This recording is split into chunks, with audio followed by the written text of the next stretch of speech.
Ocurrió una mañana del 18 de febrero del año 1973, cuando Dagoberto Riveros Campos, un hombre de 40 años que se desempeñaba como cartonero en el sector de Estación Mapocho, recorría el lugar junto a su pequeña hija, cuando a lo lejos se percatan de la presencia de un pequeño bulto. Se acercan a este mismo, lo revisan, estaba envuelto en papel de diario y era un pernil.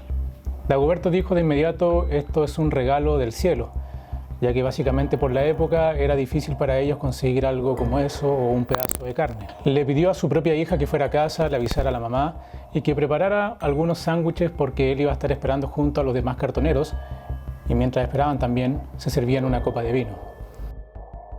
La hija no tardó ni 30 minutos en llegar al lugar con los panes y se alimentaron en ese mismo sitio.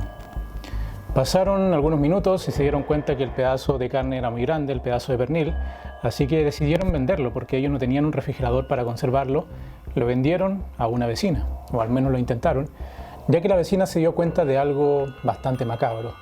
Al revisar el envoltorio de este pernil, se percató que tenía un pelotón de pelo, pero no era pelo animal. Le dijo: esto no es carne de cerdo, esto es carne humana. Fue el día domingo 18 de febrero del año 1973 cuando se realiza una denuncia ante Carabineros sobre la posible comercialización de carne humana en una población de Santiago. Paralelo a ello, un macabro hallazgo ocurre en la comuna de Quilicura. Se trata de un cadáver descuartizado de un hombre. Con el paso de las horas habría que determinar si aquel trozo de carne pertenecía al cuerpo encontrado en Quilicura. Durante 12 días la policía divagó entre conjeturas sin tener una prueba clara de lo sucedido, ya que nadie se habría acercado a denunciar la desaparición de una persona que tuviera características parecidas a las del descuartizado encontrado a las afueras del cementerio de Quilicura. Sin embargo, este caso tendría un vuelco inesperado. Aquel jueves 1 de marzo, la policía encuentra en un departamento del número 14 de calle Matucana, cerca de la estación central, el cadáver en estado de descomposición de una mujer asesinada a golpes y semisumergida en una tina. Se trataba de la ciudadana española María Fernández Mardones, esposa del comerciante Mariano Salazar Díaz, quien, a pesar que su mujer había fallecido hace 14 días, no había comunicado su desaparición o deceso, algo que despertó la curiosidad de la policía a cargo del caso. Y es que Mariano Salazar también estaba desaparecido. Las pruebas estaban a la vista y es por ello que no le tomó mucho tiempo a la policía determinar de manera preliminar que el esposo de María Fernández era el descuartizado de Quilicura. Su contextura física era similar, su edad, la piel tostada del cuerpo se le atribuía a los constantes viajes que por el día estaba realizando junto a su esposa a Las Cruces, en la costa de San Antonio. Es más, en el departamento de Matucana 14 se encontraron pantalones similares a los que llevaba el cuerpo encontrado en Quilicura. Fuera de lo horrible del caso, el panorama se veía bastante claro. Nadie se había acercado a reconocer a la víctima, algo explicable sabiendo que la única persona que vivía con él era su esposa, y lamentablemente también estaba muerta. Preliminarmente se calificó como un doble homicidio, aunque las causas y el móvil de este doble asesinato aún era un misterio. Las siguientes pruebas podrían hallarse en su dinero. Ambos habían acordado vender su negocio de más de 15 años, la fuente de soda Gino, ubicada en Matucana 2, al igual que un local del edificio de Santiago Centro, el que vendió en dólares.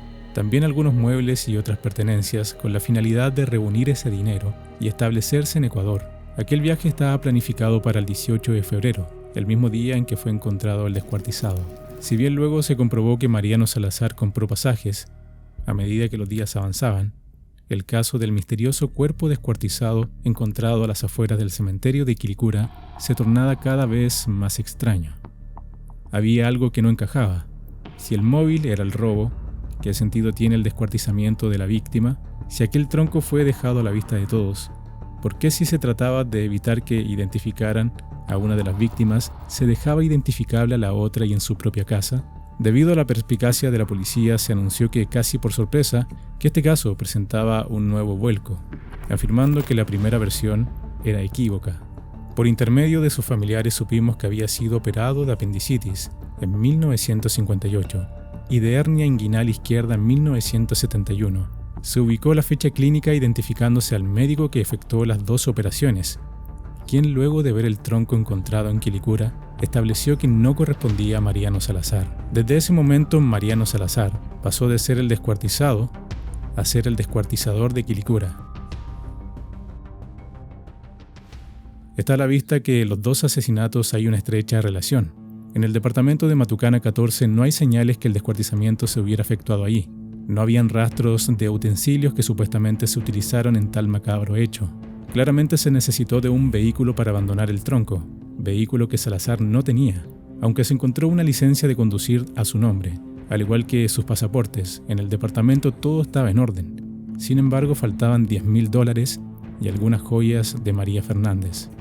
Datos suficientes para que la policía comunicara públicamente que el autor del doble homicidio y descuartizamiento, aunque sea presunto, era el comerciante Mariano Salazar, de 48 años, residente de nuestro país hace 20 años con doble nacionalidad. Según la teoría policial, aquel ciudadano hispano era el frío asesino que mató a su esposa y luego buscó a otra persona con sus propias características físicas para darle muerte y posterior a eso descuartizarla. Mariano Salazar fue visto por última vez el 15 de febrero en el centro de Santiago y desde esa fecha está desaparecido. Y sí, barajando estas teorías, el criminal era Mariano Salazar. Este pensó que también tenía que desaparecer, perpetrando así el segundo asesinato. El español no tenía vehículo y no se sabe dónde se consiguió uno para transportar su cadáver, estableciéndose sí que tuvo licencia de conductor en el año 1971. Es este último detalle que explicaría de algún modo el torniquete de papel que se encontró en el lugar, correspondiente a la cabeza del tronco en Quilicura. Esto se interpreta así: el desconocido asesinado fue degollado y desangrado por el cuello. Después de muerto se le amputaron las extremidades. La pelota de papel que tapaba el cuello presumiblemente fue colocada para evitar que continuara saliendo sangre y se manchara el vehículo, que se supone fue arrendado. Otro detalle importante para la policía y que apunta directamente como culpable a Mariano Salazar es que el tronco fue dejado en el camino que une a Quilicura y Renca, a una relativa distancia donde vive Eliana Acuña Escobar, quien tuvo un hijo del comerciante español. El asesino, además de hacer parecer el caso como el doble asesinato del matrimonio, pretendió hacer recaer las sospechas en esa familia, con la cual había tenido algunos incidentes.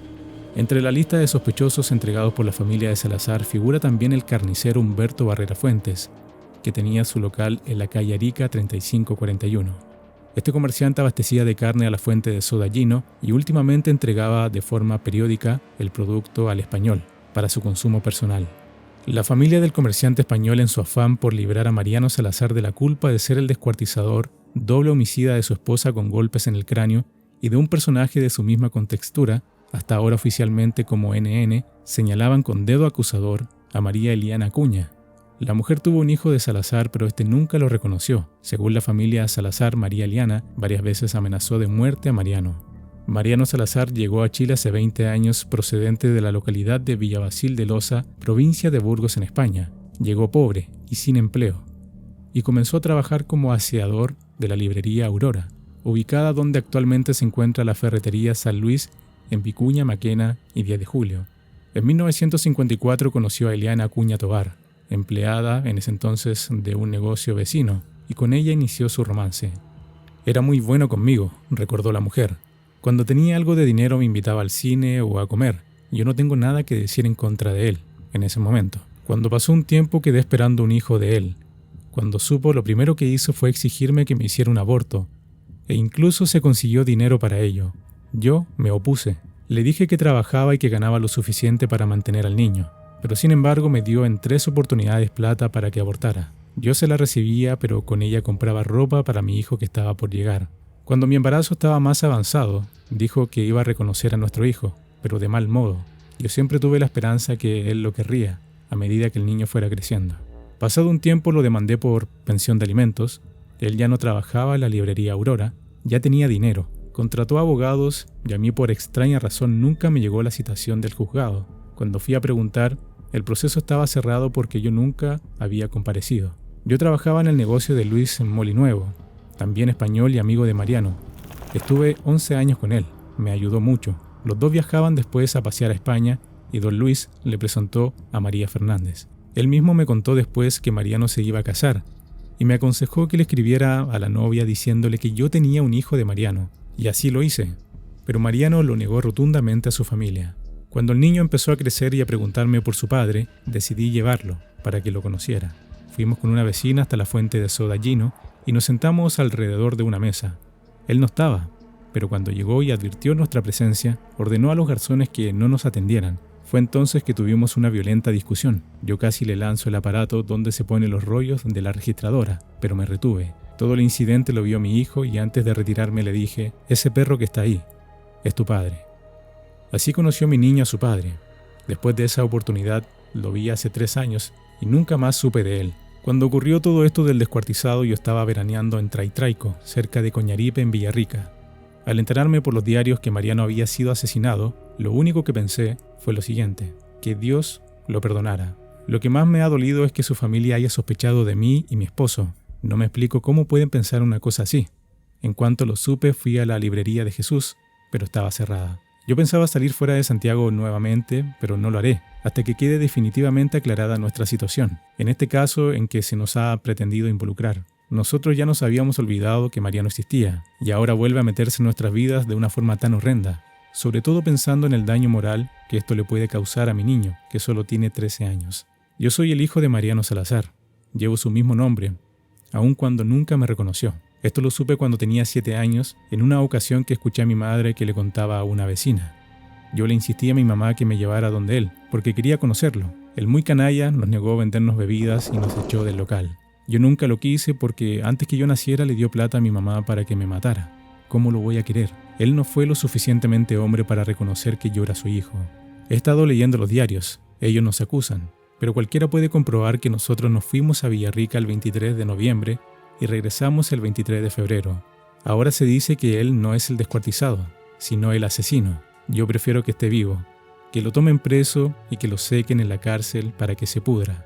La investigación nunca logró dar con los homicidas de la pareja, ni mucho menos confirmar si los restos que actualmente descansaban en el mausoleo de Socorros Mutuos de la colonia española correspondían a Salazar, ya que las manos nunca fueron halladas. En el año 2009 los familiares del hombre pretendían exhumar el cuerpo, con el fin de investigarlo utilizando nueva tecnología criminalística y forense, según informó en ese entonces el diario La Cuarta.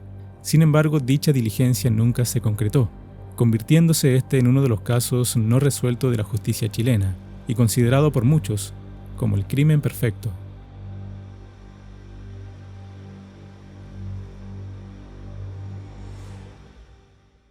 Se barajaron muchas hipótesis alrededor de este caso, y más aún sobre la identidad del cuerpo. Detectives de la Brigada de Homicidios detuvieron a una mujer de nombre Margarita del Carmen Rojas, de 18 años, soltera, con antecedentes de prostituta y paciente de un trauma mitomaníaco, que le hacía hablar de crímenes y violaciones. Esta misma denunció a su pareja Héctor Sánchez de ser el descuartizador de Quilicura, pero no existió ningún tipo de evidencia. También en su momento se creía que Salazar se encontraba escondido en Bolivia, pero en fin, nunca se supo de los supuestos asesinos o si el cuerpo realmente era el de Mariano Salazar. Lo que aparentemente sí fue cierto es que aquellos cartoneros de la estación Mapocho sí cometieron canibalismo, y desde ese momento se generó una psicosis colectiva en las calles céntricas de Santiago, donde se esparce el rumor que en las carnicerías se vendía carne humana. Y pensando también que un caso de descuartizamiento siempre genera interés por la opinión pública. Es un crimen complejo creo yo, más que de decidir o de resolver, de investigar, puesto que en ese tiempo las barreras tecnológicas existían y por lo tanto, como sucede en múltiples otros países y otros lugares en donde los medios tecnológicos no han sido posibles de emplear, utilizar o que existe mayor demora en el reconocimiento, por ejemplo, de cadáveres que no tienen ciertas características particulares.